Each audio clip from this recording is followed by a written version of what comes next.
رؤف Klasra senior تجزیہ کار ہمارے ساتھ موجود ہیں۔ سر بہت شکریہ آپ کے وقت کا۔ یہ بتائیے گا سزا سنا دی گئی ہے، وہ سائفر جو ایک جلسے میں لہرایا گیا آج منطقی انجام تک پہنچ چکا ہے؟ بالکل، میرا خیال ہے کوئی غیر متوقع نہیں ہے۔ جس طرح کی خبریں سامنے آ رہی تھیں، پروسیکیوشن کی طرف سے جو الزامات سامنے آ رہے تھے، ڈیفینس ہمیں نظر آ رہا تھا، اسپیشلی آخری 2 دنوں میں ان کے جو ڈیفینس کے وکیل تھے وہ بھی پیش نہیں ہو رہے تھے، اور پھر یہ خان صاحب اور شاہد قریشی صاحب جو ہیں ان کی وہ وہاں پہ ان کے ساتھ جج صاحب کے ساتھ جس طرح آرگومنٹس ہو رہے تھے، جس طرح کی گفتگو ہو رہی تھی،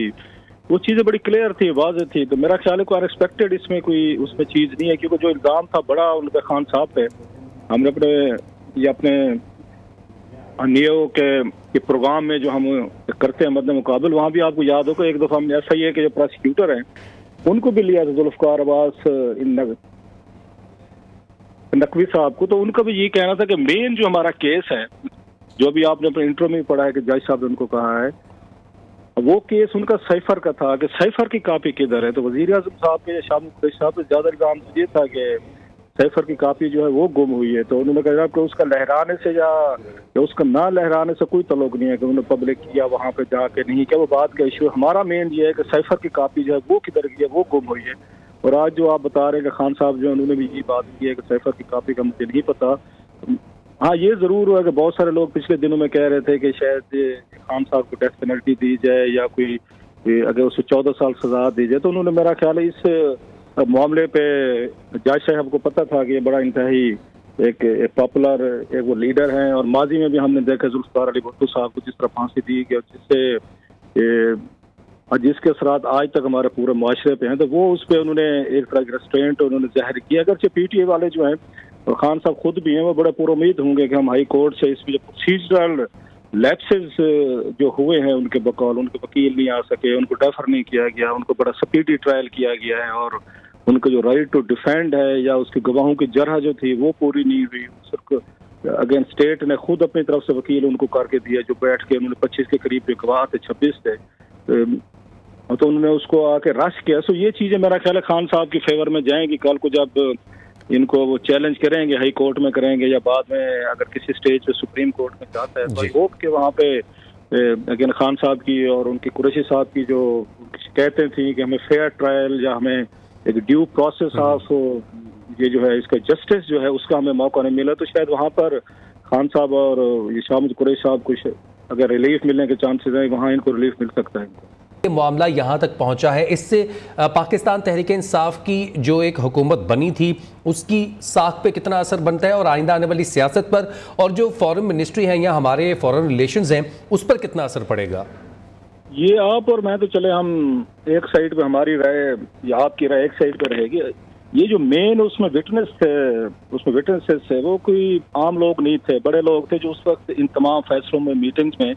وہ شامل تھے۔ میں مثلا 3 لوگوں کی بات کروں گا، اگر ان کے سٹیٹمنٹ آپ سامنے رکھ کے دیکھیں، پرنسپل سیکریٹری ٹو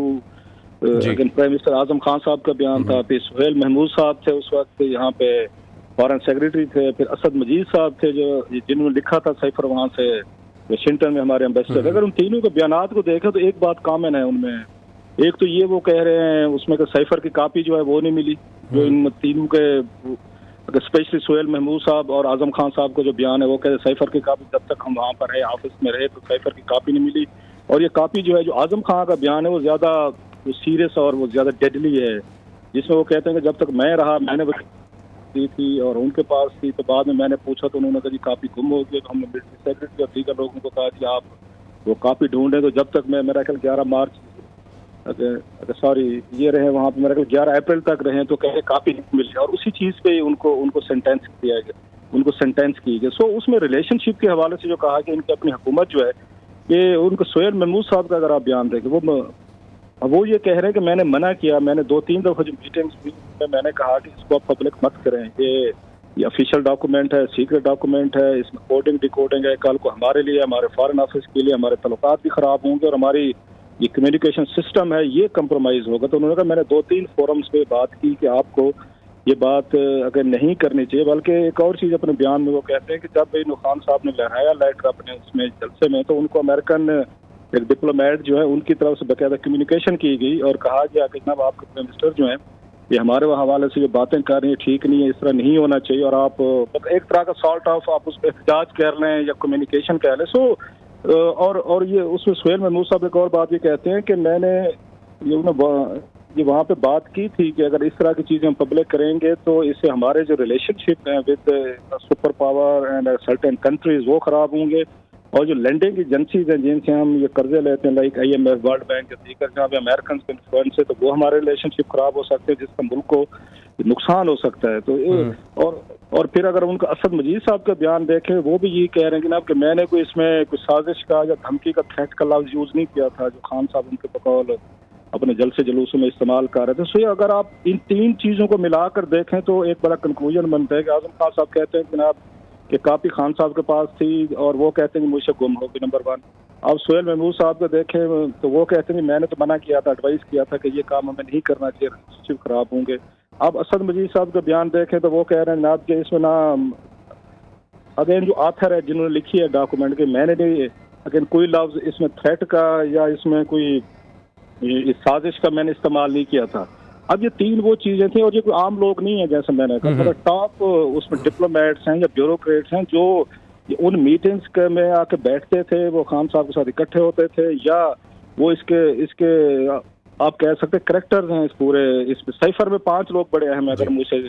رؤف صاحب آپ نے بہت امپورٹنٹ باتیں شیئر کی ہیں کہ اسد مجید نے کیا اس پہ انپٹ دی اور اعظم خان نے کیا کہا کہ ایسا نہیں کرنا چاہیے. ساتھ ہی ساتھ سہیل صاحب نے بھی یہی کہا تھا، سہیل محمود کی بات کی جائے تو کہ اس کو اس طرح سے پبلک نہیں کرنا چاہیے. آپ نے یہ بھی کہا کہ وہ بیوروکریٹس ہیں اور وہ ڈپلومیٹس ہیں، وہ جانتے ہیں ان چیزوں کو اور ان کی نوعیت کتنی ہے. عمران خان یا پھر بانی پی ٹی آئی اگر ان کی طرف سے دیکھا جائے تو انہوں نے اس معاملے کو مس ہینڈل کیا یا انٹینشنز ان کی غلط تھیں، کیونکہ عام آراء جو عوام کی ہے وہ یہ سمجھی جاتی ہے کہ انہوں نے اپنے مفاد کے لیے پاکستان کے جو فورن ریلیشنز ہیں ان کو داؤ پر لگا دیا کہ کسی طرح سے ان کی حکومت بچ جائے.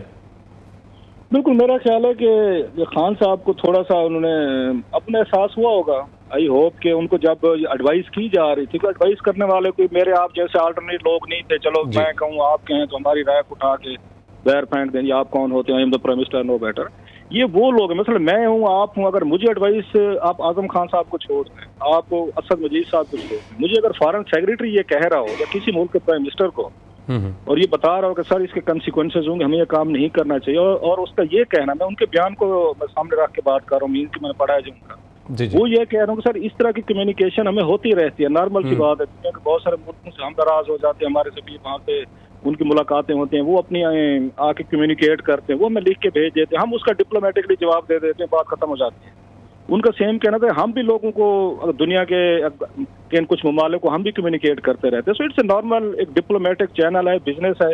اور اس میں تو اگین اس میں 3-4 لوگ شامل تھے، ملٹری میرا ڈیفینس اتاشی بھی موجود تھے وہاں پہ جب ڈونلڈ لو کی ملاقات ہوئی اسد مجید صاحب سے، اور ان کا یہ کہنا ہے کہ جناب کہ آپ کو اس پہ ریئیکٹ نہیں کرنا چاہیے، یہ ہمیں ہینڈل کرنے دیں، یہ ہمارے فارن آفس کا کام ہے. تو نہ خان صاحب نے ان کی سنی، نہ شاہ محمود قریشی صاحب نے سنی، بلکہ اگر دیکھا جائے، اگر مجھ سے پوچھیں تو اس میں شاہ محمود قریشی کا زیادہ رول بنتا ہے کہ you are the foreign minister of Pakistan.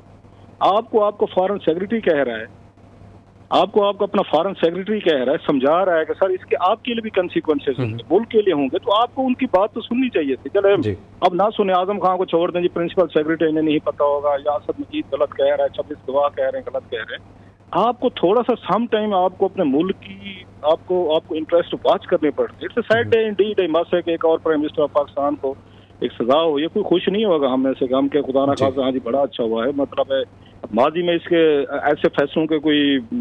اگر کنسیکوینسز اچھے نہیں ہوئے اس ملک کے لیے، جمہوریت کے لیے، nobody is happy today. لیکن ہیونگ سیڈ آل دس، آپ کو اپنا ایک براڈر دیکھنے چاہیے تھی. It's not end of the day, مطلب حکومت آپ ایک دفعہ وزیر اعظم بن گئے، ابھی یہ کوائٹ آپ کی ایج پڑی ہوئی ہے، اسمارٹ ہیں آپ، ابھی آپ ہیلدی ہیں، دوبارہ الیکشن لڑ سکتے. آپ مجھے کوئی ایک بندہ بتائیں، ایک جو پی ٹی آئی میں ہو یا کوئی سینئر ایلیمنٹ کوئی بتا دیں، میڈیا میں ہو کہیں پہ، جس نے کہا ہوگا خان صاحب نے جو فیصلے کیے ہیں ان کے ٹھیک تھے. خود خان صاحب نے، میں موجود تھا، انہوں نے سامنے کہا ہے کہ جی مجھ سے اگر کچھ فیصلے غلط ہوئے. حامد خان صاحب کو ایک دفعہ ہم نے شو میں لیا، انہوں نے کہا کہ پی ٹی آئی کے چیئرمین مجھے کہہ رہے ہیں کہ مجھے ایڈوائسز غلط کی گئی تھیں، اسمبلی توڑنے کی، رولنگ دینے والی اور حکومتیں وغیرہ ڈیزالو کرنے والی. اور جو خان صاحب کے ایڈوائزر تھے جن کی نہیں ماننی چاہیے تھی خان صاحب، جب انہوں نے حکومتیں توڑی، رولنگ دلوائی،